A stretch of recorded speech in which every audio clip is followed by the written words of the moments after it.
সম্মানিত সভাপতি, বারবার নির্বাচিত সাবেক চেয়ারম্যান জনাব মোহাম্মদ আলী সরদার, জাতীয় জনবাদী দলের প্রতিষ্ঠাতা শহীদ প্রেসিডেন্ট জিয়াউর রহমান ঘোরানোর জন্য তিনি বিদেশ থেকে সাধারণ এবং উন্নত বীজ সুন্দর পর্যায়ে নিয়ে এসেছিলেন এবং নদী এবং পানি সাগরে উদ্বোধন করেছিলেন। এটা মানবতাবাসীর জন্য তিনি দীর্ঘদিন বিদেশ পরিবার জীবন প্রত্যেকটা তার স্বপ্ন আপনারা দেখতে পাবেন, আপনারা বিশ্বাস করি।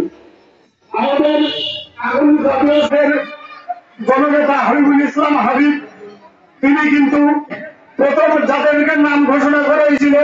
সেই ঘোষণা ভাইরা এবং ছোট ভাইরা সবাইকে সালাম, আসসালামু আলাইকুম।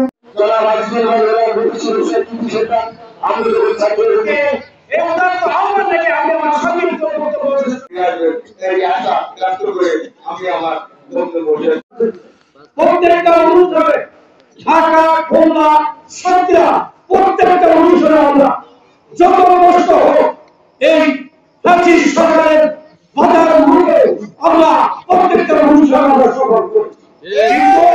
আরেকটি দল যারা বাংলাদেশের সাতক্ষীরা জেলাকে বাংলাদেশ দাওয়াত ইসলামের পরিচিত, এই সাতক্ষীরায় তারা একটা মিছিল করতে পারে। তাই আমি বলবো সাতক্ষীরা জেলা বিএনপি, তাই আসুন সামনে 26 সালের ফেব্রুয়ারি মাসে নির্বাচন, সংসদীয় নির্বাচন। এই সংসদীয় নির্বাচনে আমাদের তারা পড়ার উন্নয়নের কার্যক্রম, সাতক্ষীরা জেলার উন্নয়নের কার্যক্রম, দক্ষিণবঙ্গে উন্নয়নের কার্যক্রম সাবেক এমপি জনতা জনাব হাবিবুল ইসলাম, তাকে কিন্তু নমিনেশন ইতিমধ্যে 2 মাস আগে দিয়ে দিয়েছে।